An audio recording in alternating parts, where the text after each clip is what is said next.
అందరికీ నమస్తే అండి. శ్రీ మాత్రే నమః.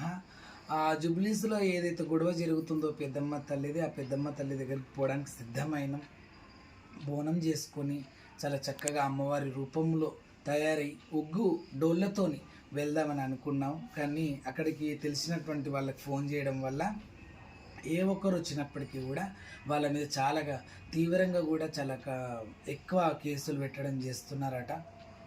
మరి ఇలాంటి సిచ్యువేషన్లో అక్కడికి వెళ్ళాలంటే కాస్త ఇదవుతుంది కాబట్టి అందరైతే ఎవరైతే ధైర్యం కోల్పోవద్దు, ఎవరైతే ఫైట్ చేస్తున్న వాళ్ళందరూ కూడా ఖచ్చితంగా ఫైట్ చేయండి. మేము కూడా వీలైనంత వరకు బోనంతోనే వెళ్ళడానికి, ఎందుకంటే బోనంతో వెళ్ళాలి అంటే కొద్ది భద్రత చూసుకోవాల్సి వస్తుంది. ఇప్పుడే ఆల్మోస్ట్ మనకు ఒక వీడియో కూడా వస్తుంది, బోనం ఎత్తుకున్న వాళ్ళని తోసేయడము, బోనం కింద పడిపోవడం, అది అపశకనం కదా.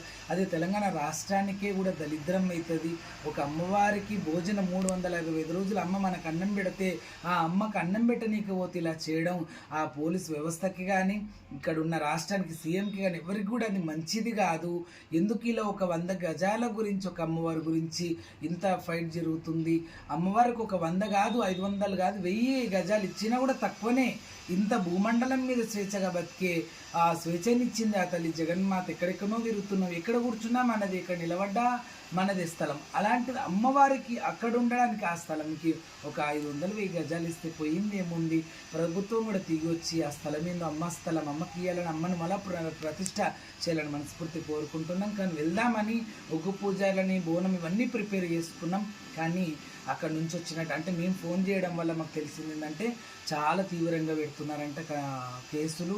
మరి అవి కోర్టు దాకా వెళ్ళడము, తర్వాత పోలీస్ స్టేషన్లో చుట్టూ తిరగడము, ఆ అడ్వకేట్లను మాట్లాడుకోవడం, ఇవంతా కూడా తలకాయ నొప్పి అవుతుంది.